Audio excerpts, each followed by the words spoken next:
Alrighty, good evening and welcome back to C4 Live. We appreciate you coming back and visiting again. Hopefully you're getting some good information from our different segments here. Tonight we're going to talk about fingerprints, and the title is What's Up with Fingerprints? Well, we titled that because everybody seems to think that fingerprints are the best kind of background check that you can get. The problem with that is it's wrong. It's not the best, and there are problems with the fingerprinting system here in the United States, even though a lot of very well-known institutions like schools and places like that have used fingerprints for years for their teachers and etc. It does do it is a type of background check, but there is a more thorough, better way, and we'll go over that here tonight a little bit. So we want to draw your attention to that. If you're in a situation where you have to use fingerprints, we get that, we understand that. But if you have to use fingerprints, you might want to consider also using the court searches or a consumer reporting agency like ourselves to come alongside you and team up with your fingerprint recommendation or your fingerprint requirement and get the best of both worlds. So first of all, let's talk about fingerprints. The purpose of fingerprints.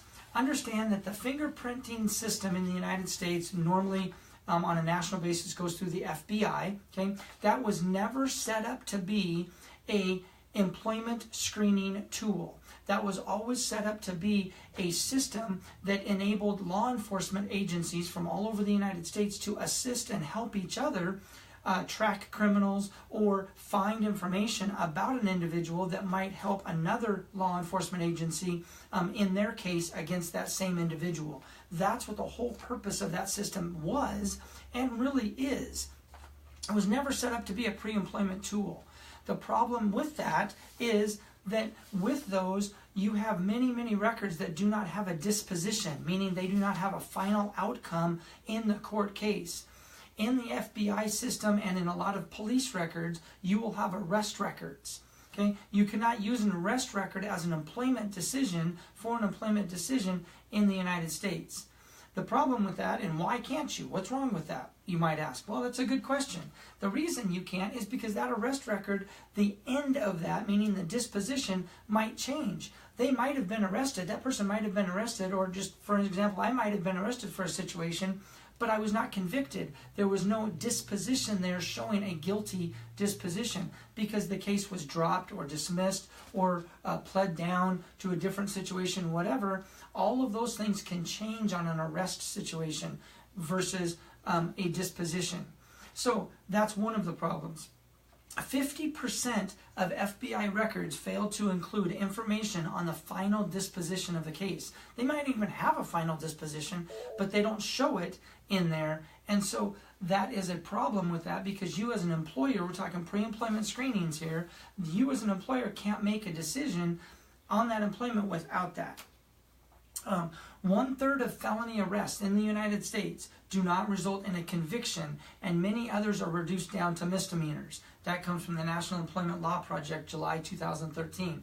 The reason that's important is a lot of you as employers have in your policies you can't hire felonies. You can't hire anybody with a felony. Well, that's fine, but if this record shows a felony and you make your employment decision upon that, but yet it was actually dropped down to a misdemeanor or dismissed altogether, you've made an employment decision on a record that did not have the proper disposition information. So that could be a huge problem in your hiring practices.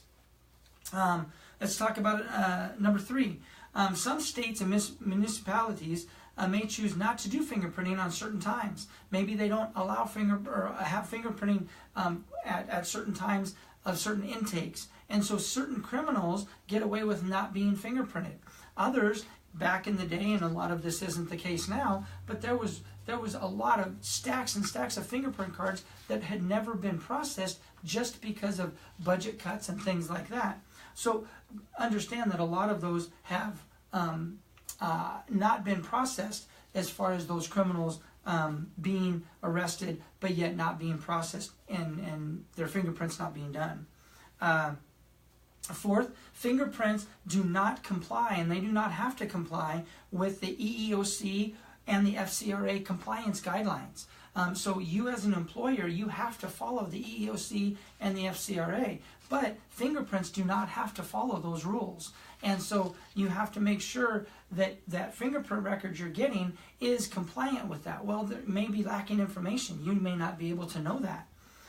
Fifth thing, the FBI does not have an obligation to ensure that FBI fingerprinting, the database, is accurate or updated.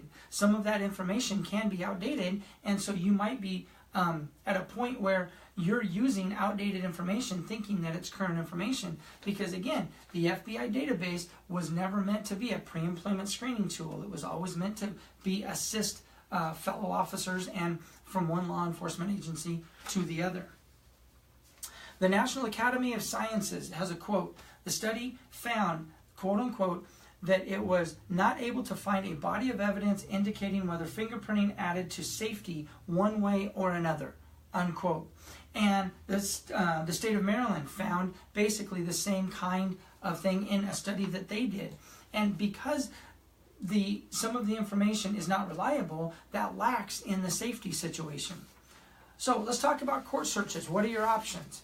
Well, CRAs like us, we have to go through the court system to get the records. And not only do we have to, we choose to because it's better information. And so you're going to show, in a court decision, you're going to show the end result, which is the disposition. So it's either going to be guilty or not guilty. It could be some other things in there too, but there's going to be an end decision there, all right? So we're going to seek out as many different sources as we can. Maybe it's a state source, a county source, a national criminal database source. All of those different sources we're going to try and put together in a package, if you will, rather than relying on one source like the fingerprint database. We're also going to try and come up with many different pieces of a person's information. Their name, their social security number, their date of birth, any alias names, driver's license numbers, etc., etc. So all of those different pieces of information we're going to try and get from the courts, or like in a driver's license number, we're going to get that from the agency in the state there. But we're going to rely on many different types of information to go and get that. Second thing is the live county criminal check is the most thorough of our checks, and it includes an in-person search at the county courthouse. And so we actually send people or have computers that are dialed straight into the county system, and in that there, what that's going to avail us is actual live information that is going to be inputted from a court reporter right into that county courthouse system and then given to us. And so you're looking at live information between what we're getting and what the county has versus relying on database information. Number 3, we are going to make sure that all of our searches are FCRA and state law compliant. And therefore your information, because we give you that then, is going to be also FCRA and state law compliant. Fourth thing, professional screening companies, as us right here, we're going to try and use what is called reasonable procedures to assure maximum possible accuracy. That language comes straight from the FCRA, the Fair Credit Reporting Act, and that's our job.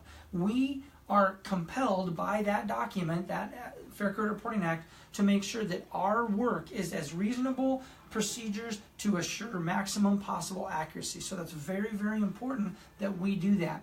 Again, the FBI database, they don't have to do that. And so that work, those records in there might be accurate, but they may not be. And so to use those for an employment decision is a huge risk. And lastly, if there's any kind of dispute, we have to, as a professional consumer reporting agency, we have to then make sure that if there's any dispute, we answer that dispute. We talk to the person. We make sure that if they have paperwork, that record, we go to the county and work that out with the county and say, okay, they've got the dismissal paperwork, so we take the record off. Or if they don't have the paperwork, then we answer their dispute in any way we can and we work with them. But the bottom line is we have to reinvestigate that situation if there's a dispute. Again, the FBI, the fingerprint database, things like that, don't have to do that. And so again, as an employer, those are things for you to consider, whether you're using fingerprints or whether you're using court records and a consumer reporting agency like us. So you've got reasons about the fingerprints there. You've got reasons about the court searches to consider. Once again, if you've got any questions, feel free to give us a call. We answer our phones 24/7. We'd love to talk to you about that. Thanks for joining us, and have a great evening. See ya.